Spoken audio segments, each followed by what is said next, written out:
DeFi. It's that the substance is there. So I covered crypto in 2017, and that was all fluff. We've been covering the good and the bad. The next step will be to like really dig deeper and like uncover those that digital dirt.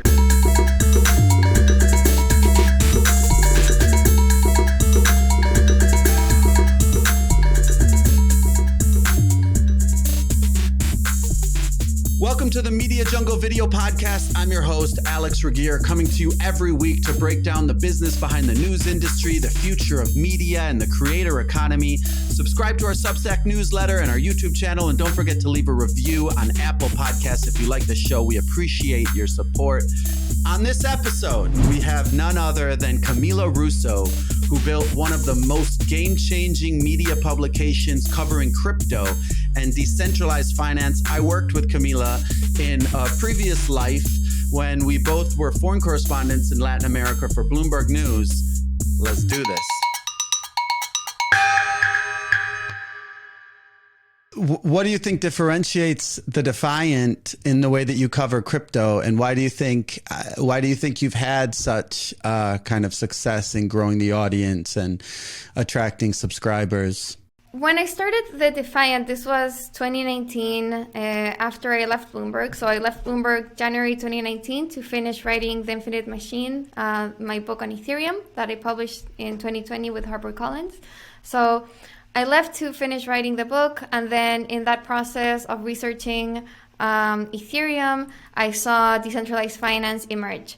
And I realized this is the biggest thing happening in crypto. I think it's the biggest thing happening in finance. Like, the financial system is being rebuilt using open source technology and smart contracts, and nobody's paying attention. Like, not even like crypto media was covering it. So my approach to the Defiant was cover DeFi with kind of using Bloomberg standards, just like cover it professionally, objectively. I don't want to be a cheerleader. I just want to tell what's happening, interview sources firsthand, look at the data, just like do what I had been doing at Bloomberg for like the past 8 years, but for DeFi with my own newsletter. So that was my approach with the Defiant, just like every day show up to people's inboxes with what's the latest in DeFi, but with like a very professional, like objective, like journalism. And people liked it. And that's how it kind of like started to grow. So you took it very serious when a lot of people in the crypto space are kind of just, really cheerleaders talking about like, we're going to change the world. Let's have a DJ party. You actually took it like, let's actually pick this apart. Because a lot of times when I talk with people at crypto, I moved to Miami too. There's a lot of crypto around here. They're always talking about these ideas and this and that. And then I'm like, what do you do? What's your business model? What's your product? And they sort of just don't have anything to say. So a lot of it seems like it's a lot of kind of fluff and ideas, and people who, it's not like a lot of the people who did it do not necessarily come from the tech world, do not necessarily come from the finance world. A lot of people are like 20 and are like, I want to have a job and I could do this. And they like the idea of kind of starting a revolution, but it like doesn't seem like there's a lot of substance in a lot of the... That's what I like about DeFi, is that the substance is there. So I covered crypto in 2017, and that was all fluff, the ICO market. That was just like tokens flying around with like maybe a website and a white paper, but nothing there. DeFi was the opposite. In 2019, there were tons of like actually working applications with users, with volume, and many times they didn't even have a token. So it was like the opposite thing going on. For the audience, maybe you can, like, in the most simple terms possible, in a few sentences, what is DeFi? DeFi is decentralized finance. So it's the ecosystem of financial applications being built on open blockchains like Ethereum. So what these financial applications do is they automate financial transactions, and they take out the need to have third parties and kind of humans in the equation. So you interact directly. You take out the need of financial institutions, MasterCard, Visa. You interact directly with programs with computer code being run autonomously and on a blockchain, which means that it's open source, that anyone can verify transactions, and everyone can see. It's not MasterCard or Visa because you're not giving away your assets to a third party. You're always in control of your assets. So you're not asking an institution to take your money and do whatever they need to do with your money. You are transacting directly with a computer program, and you're never ceding custody of your assets, and you're never giving away your information.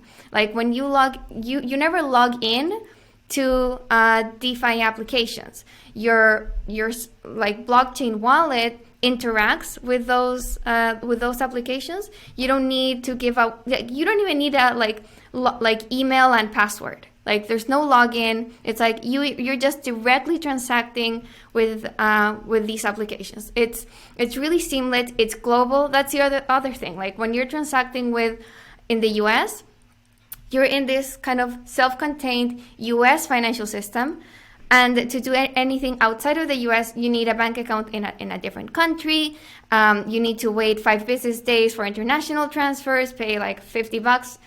DeFi is a global financial system, so it doesn't matter where you are. And like everyone can access it. In some places, probably like Argentina and other places, it's even harder to move money outside the country and inside the country. So like in DeFi, for example, someone in Argentina can have access to dollars. Like they can buy a stable coin that is a cryptocurrency pegged to the value of the dollar. And not only that, they can access a lending platform where they can deposit those stable coins and start earning interest on dollars. Imagine that for an Argentine. That's like mind-blowing, or for a Venezuelan, or for someone in Cuba can access DeFi. So this really kind of sounds what I think most people know of Bitcoin, which it kind of acts like a currency, right? You can take money in and out. That's basically the decentralized finance part. So Bitcoin was the first cryptocurrency. It's the first blockchain, and it's one of many digital assets. Right now, Bitcoin is very volatile, so it doesn't serve that purpose that I was saying before. Like someone in a country that has like very high inflation, okay, maybe they can use Bitcoin as a store of value, but they'd be better off probably using a stable coin, like a US dollar-backed stable coin, than Bitcoin. And that's what this new financial system that evolved after Bitcoin. So I think it takes Bitcoin's innovation further. So Bitcoin was kind of the first blockchain innovation. Ethereum and all the DeFi applications being built on Ethereum and other smart contract platforms take that initial step further and give it more functionality. So, and the reason why it can do that is because Bitcoin is built very simply. It's a network that allows the transfer of value, but it doesn't allow much else. Ethereum and other smart contract blockchains like Solana, Avalanche, Near, there's like a bunch of others, other blockchains. They allow for a programmable money, which Bitcoin doesn't allow. They what's called smart contracts. So instead of just like running money transfers, they run computer code. Like whatever code you throw at it, like you can build applications on top of Ethereum and these like next generation blockchains. And that's what enabled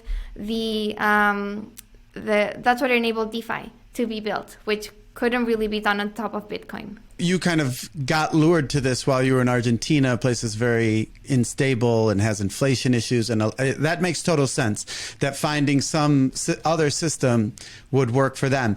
Is DeFi good for the US? For sure. Like, okay, so I mentioned the use case of someone in Argentina putting stablecoins in a lending platform and getting 5% interest on that. That's really attractive for someone in the US who's getting like 0.1% on their savings. They can also go to a DeFi application, buy stable coins and open a 5%, interest rate savings account. And not just that, just like every kind of money transaction is more seamless. Like I said, like you don't need a login. Like you don't need like 5 different financial apps on your phone anymore. It's like you can just directly log into this system. And DeFi is, like the applications that we know and use in traditional finance, they're being rebuilt in this new system, but new applications that weren't really kind of possible before are also emerging. Like last year, there was this big NFT boom. That's something that, that just like wasn't possible before in the previous system. The ability to have digital, like ownership of digital assets. Like before, like you have a JPEG, you have like a JPEG file or an MP3 that's reproduced like millions of times. And right click. I know how to do it. You do the right click, save. Yeah, that's how I do it. Right. That's an NFT. Not really. So it's a fungible asset. It's non-fungible. So that's that's what you couldn't. But the right before. click is fungible. Yeah, but I mean, in the same way that you can kind of like take a picture of the Mona Lisa, you can take a picture, but you don't really own it. Mm-hmm. This innovation allows actual ownership, like provable ownership of digital assets, of something that you couldn't really have ownership before. And it's allowing artists and like content creators everywhere to actually monetize their work for the first time. So that's just one example that's taken off of value online, of like, this is like the internet of value that we're seeing emerge right now. One thing before we move on, I don't want to get too caught up on the whole how DeFi and crypto works, but a lot of times when a new asset class or a new type of thing emerges, it starts off like the revolution, and then the big money moves in and it becomes normal. Like right now, you see a lot of institutional investors, hedge funds, etc., moving in. Does that just mean it becomes regulated and it becomes another way of doing the transactions and similar things that we see now? Yeah, it's a good question. I think, right now, like the big money is definitely moving into Bitcoin. Like you see all the big hedge funds and money managers just adding Bitcoin to their portfolio. They haven't really come into DeFi yet, but I think, it's a matter of time. And regulators are still kind of grappling with, what to make out of this system, because like a big requirement for regulation is for money services to perform KYC AML, and like I said, these DeFi applications simply, they don't collect data. They don't collect your data. So they it's not that they won't do KYC AML; it's that they can't do it. So that's kind of an issue that regulators are still kind of struggling with right now. Yeah, like I think in the regulation front, like it's like there's a lot of the big proponents of crypto are the ones who are going to benefit the most from crypto. A lot of the big billionaires who make a big, who are tweeting and saying they like this crypto or that crypto, they own that crypto. So they're really just, it's not the first time that they have a big way to affect the market, and their upside is going to be so much bigger. So it's sort of like there is part of this is sort of like a Ponzi scheme where the more people that get in, the first people that were in are just going to benefit the most. So it makes sense that they're going to say, this is going to change the world. Is that concerning? If you're equating crypto to a Ponzi scheme because there's investors pumping their bags, that's the same thing that's happening in the stock market. So, I mean, the crypto is a Ponzi scheme as much as the stock market is a Ponzi scheme, I would say. But yeah, of course, like investors are buying crypto and like shilling their investments, but that happens with all investments. I don't find that to be kind of any different than in any other market. You were reporting on crypto, you wrote a book about Ethereum, and then you started this newsletter. Talk to me about like this. I just launched this podcast too. So it's like, talk to me about how that was in the beginning and how you started to build an audience and how you got the confidence to go and off on your own. Yeah, like I said, I started the Defiant with the view that DeFi was the most important thing happening in finance, and that nobody was paying attention or covering it very well.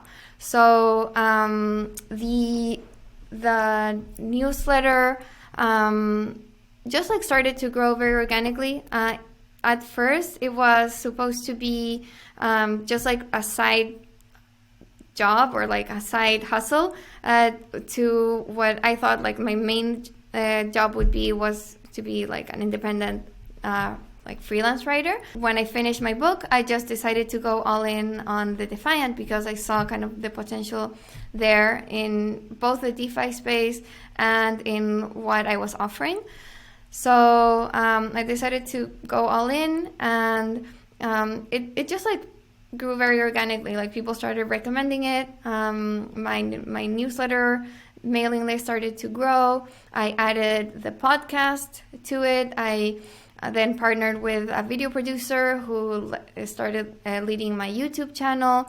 And then, you know, like we started getting more and more, like our audience started growing. How many subscribers about? I think I had like around 2,000, okay. Over 2,000 subscribers when I opened. And was that easy, starting to ask people for money? It feels like as a reporter, you're kind of making this transition. You turn into, how was that psychologically?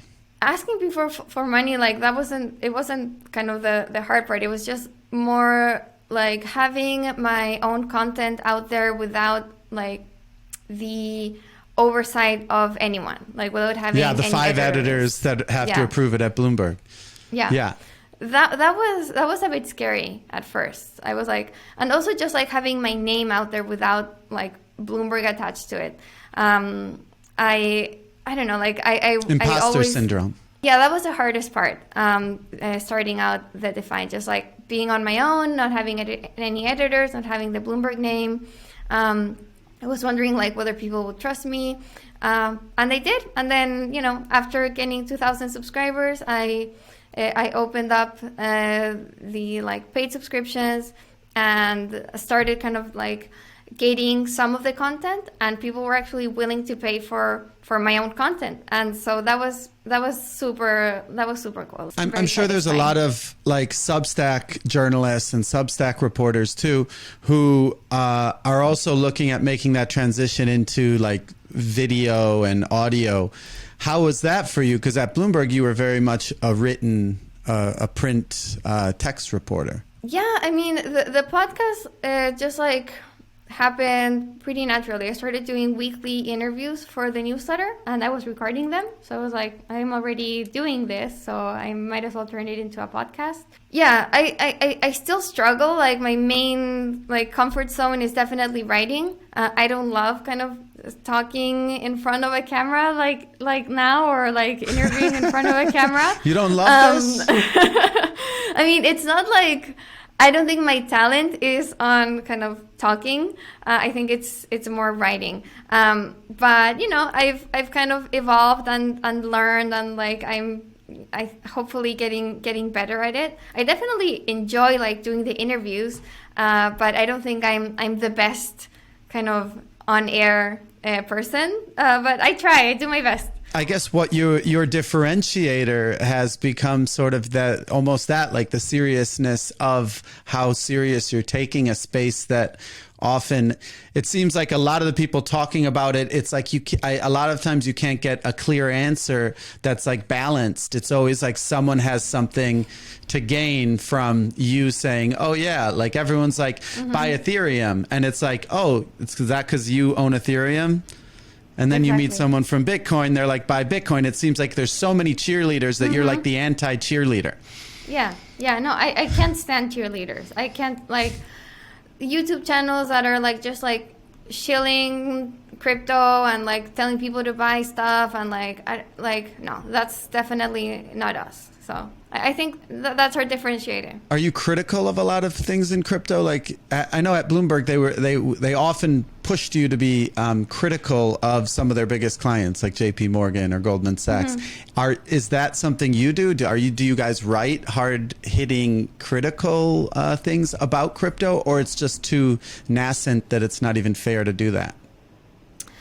It's definitely fair. Like whenever there's like something wrong, like off, or like whenever there's a scam or a hack, or like a bear market, or like regulatory issues, or we cover everything. Like we cover the good and the bad. I think we could do a better job of like holding people accountable and like doing just like more investigative pieces, just like uncovering dirt, like that sort of reporting we haven't done. I mean, in honestly, the metaverse, just like, are you saying dirt in the metaverse? Yes, like digital dirt. Yes. Digital dirt. Pixel dirt. But I definitely want to do more of that. If we haven't done it because of like bandwidth. There's like 2 reporters, and it's just like we're just trying to like cover the bases. So there's not much room for investigative reporting. But it's not because like there's like an editorial line that like we don't want to go there. We definitely want to go there. So for now, it's just we've been covering the good and the bad. The next step will be to like really dig deeper and like uncover those like digital dirt. We covered in this show the Constitution DAO whole thing. What's kind of your takeaway after seeing what happened there? I think the takeaway is that there's so much potential for DAOs, for decentralized autonomous organizations. It's like people banded together behind that big concept and a big idea. They were able to raise millions and millions of dollars in a couple of days. They coordinated people, like thousands of people from all over the world. They pulled capital from all over the world, again, like in just like a couple of days.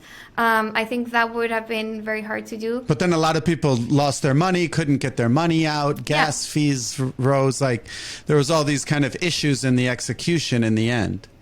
Yeah. I mean, we're super early. I think, nobody is going to argue that like this is the end state of crypto. There's a lot of tech and UX issues to be improved. The good news is that, there's very smart people kind of working on that, on layer 2 solutions, scalability solutions that will make transactions a lot cheaper. These solutions are live right now. It's not vaporware, like promises, like empty promises. Like these scaling solutions are live and working. So yeah, I think that's part of the takeaway. It's like the potential is huge, and it's proven that these are ways to coordinate people and capital and like very efficiently. But there's also a lot of improvement to be done in the execution, and specifically on like transaction costs and like scalability issues with Ethereum, and those are like super well known, and they're being worked on. So I think it's a matter of time. So you were a journalist in Argentina for a long time. I'm sure for a lot of people that sounds like kind of some mystical kind of job. Can you share with us your biggest mistake that you did when reporting? What was your biggest fuck up in journalism, is basically? Oh, okay. I remember like one time that like I had like finished the credit column. It was like done, dusted, edited, like end of the day. And then it was just like fact checking for Bloomberg. Yeah, Defiant. Bloomberg is like the only place I worked at, if you don't count like the newspaper from Chile. But no, we don't count Chile. No, we don't. No. So yeah, I think I remember this because like, oh my god, I could have like, I wanted to die. Like it was ready to go, and I was just like doing final fact checks, and I realized I had done like just like this very stupid mistake of not realizing something in kind of the terminal was in pesos and not dollars. And it was like the pesos, not dollars. Yeah, it was like the key of the story. Can't remember what it was. It was like some funds, like bond investments were the biggest in X. I can't remember, but like the figure, like the main like crux of the story, I had assumed it was in dollars, and it wasn't. Mm-hmm.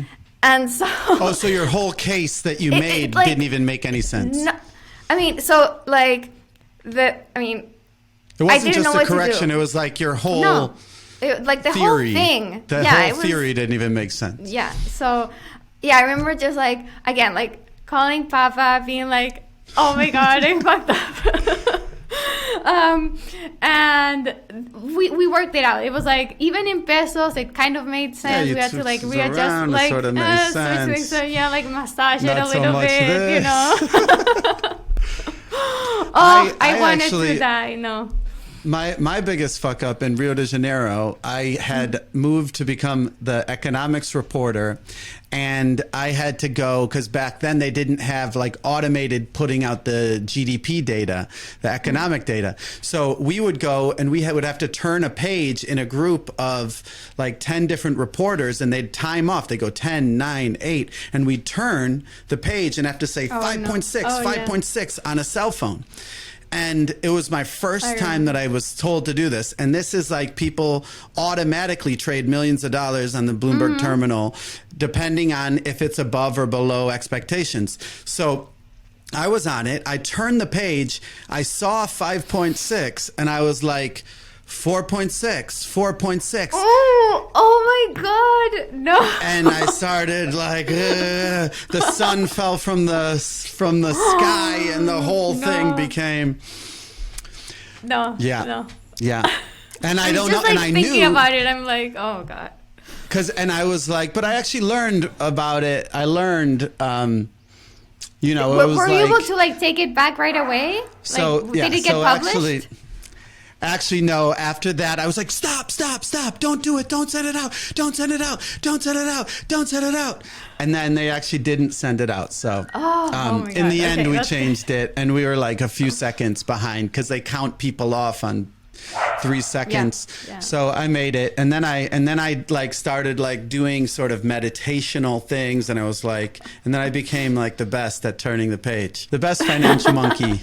You got turned on to crypto in Argentina because there's a big crypto space out there, or because it's the instability of the country makes it more prone to a place that would want to embrace crypto?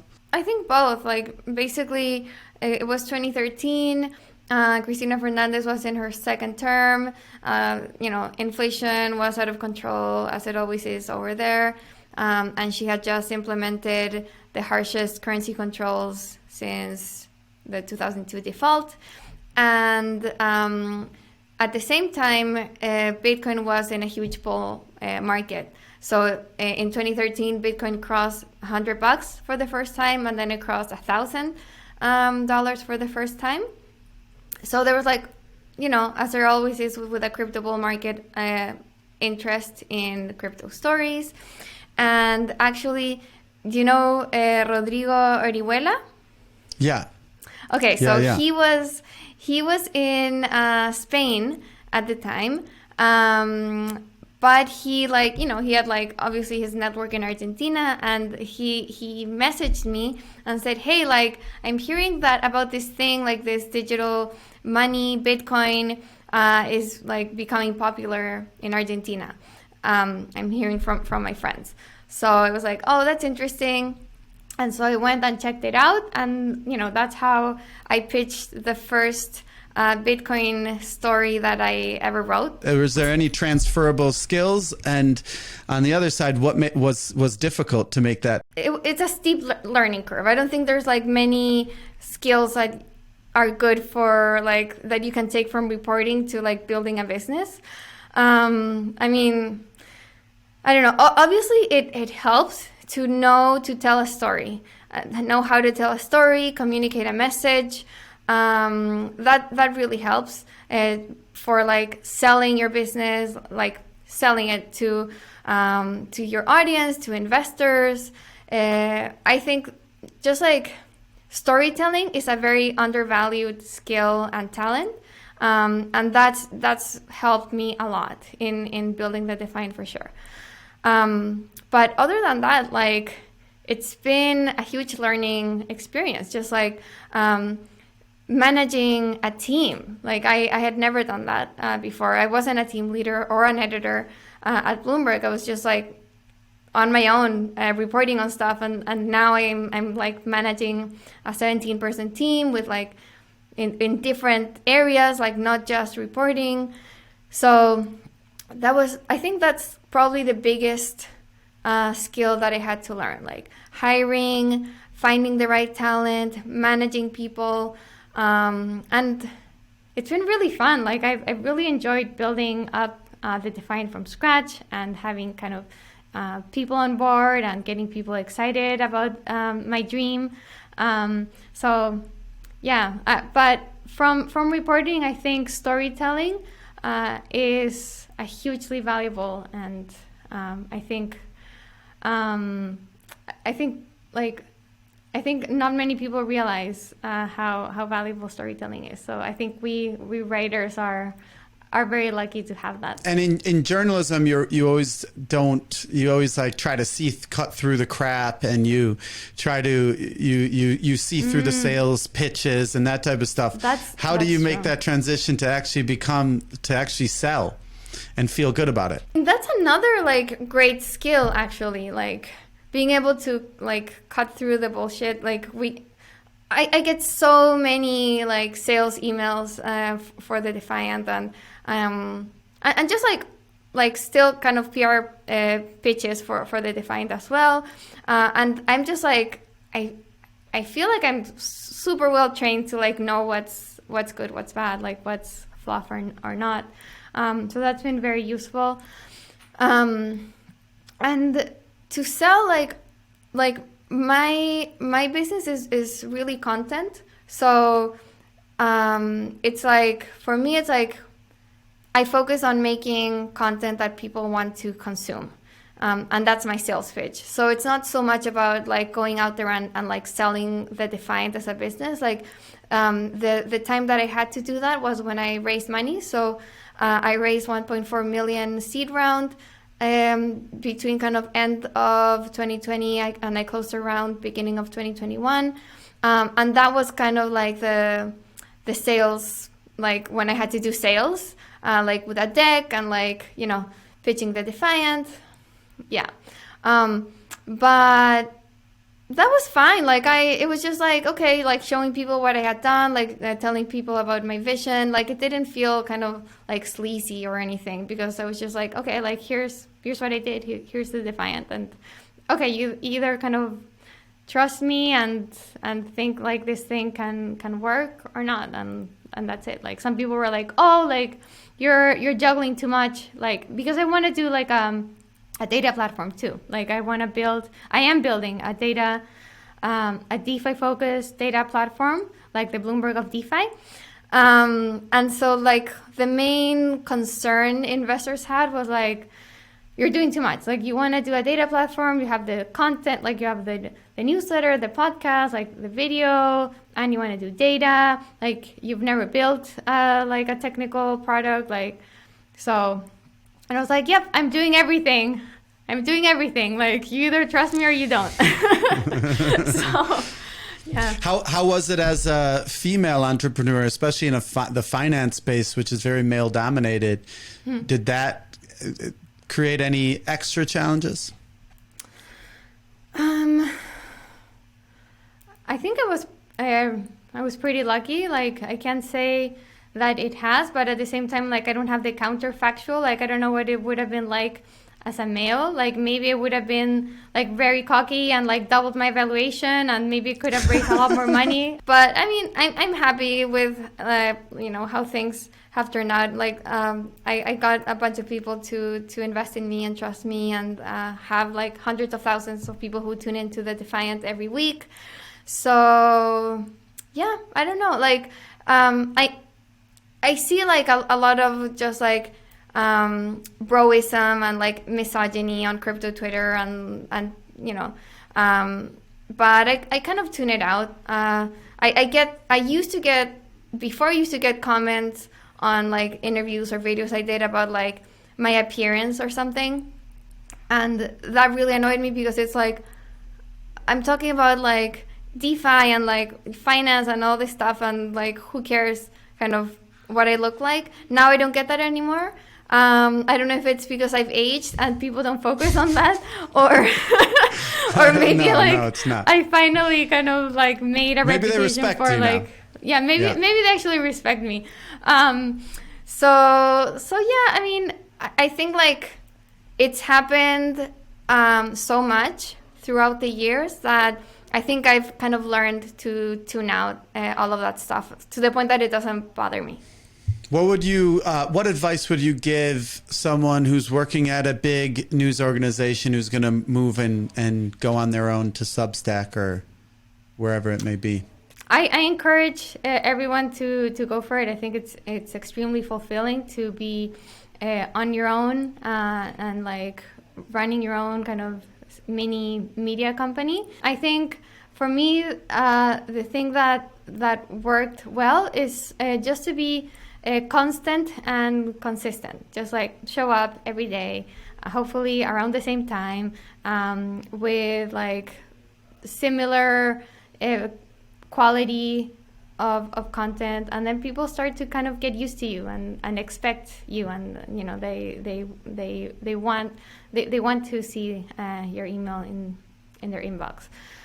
So just like, you know, pick a frequency that you think you can keep up with, pick a topic that you won't get sick of, explore kind of your voice, because people also want that kind of personal connection. So that's something I had to work on, just like, you know, have my own voice and like strip out all the Bloomberg stuff and like, you know, dare to have my own kind of analysis and sometimes opinion on things. And people really value that. So yeah, I'd say that, like, pick a topic that you're passionate about, like diving very deep and becoming like very specialized in, becoming the expert. Show up at the same days and times so that people know to expect you and to trust you. And then find your unique voice and way of like covering that topic. Great. There you have it. Thanks so much, Camila, it's great to see you again, and thanks for joining. Yeah, this was fun. Thank you so much for having me.